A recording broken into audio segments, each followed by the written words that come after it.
365 DNI stars a bunch of people's names that I cannot pronounce. So here's the cast, and here's the director. The basic plot to 365. That's funny. I called it a plot. It's more like just a series of events that happens that someone somehow wrote, and somehow, somewhere, it got passed out to be written. Which I guess is what a plot is. But it's sad that this is the plot to this movie. It's sad that a movie came to this. The basic plot of 365 DNI is about two separate stories. A man who just suffered through a big family tragedy and is somehow losing all the money that this tragedy was supposed to give him, and a woman who's trying to save her marriage who goes to Sicily. So this guy, the guy who went through the tragedy, follows the woman to Sicily because he thinks she's hot. And then some stuff happens, and eventually, yada yada yada, she gets kidnapped by the guy who has the tragedy. He says, you have 365 days to fall in love.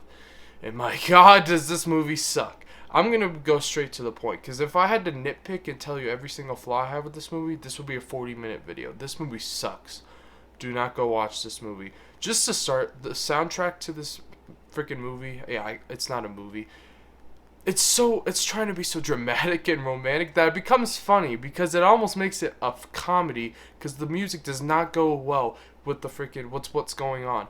And this movie has subtitles because a lot of it's in Italian. Now that is the one thing I sort of like about this movie is that some of it's in Italian, and since that being my native language, it's interesting to hear people speaking in it.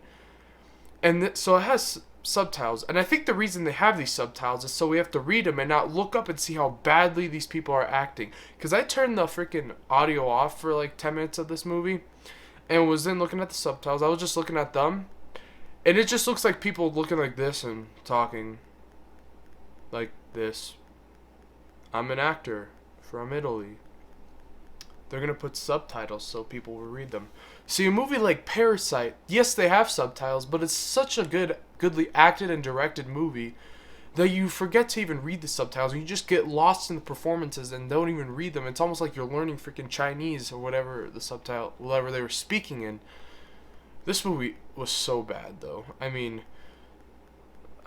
this will definitely have a prominent place on my top 10 worst movies of 2020, and if it doesn't, then woo, I am in for a bad year for movies. I'm going to give 365 DNI an F. Movies like this do not deserve a specific rating, because if I were to take the 30 minutes of time it would take to decide my rating between a 10 and an 11%, or a 0 and a 1%, I'm not doing that. It's an F movie. Do not watch this movie. This movie should not be number one trending on anything. It should not even be number one trending on Pornhub, and that's basically what this is, a 2-hour-long porno. But if you guys are new around here and enjoyed this movie review, please consider clicking that subscribe button and comment down below the worst movie you've ever seen in 2020 so far. And as always, keep watching movies.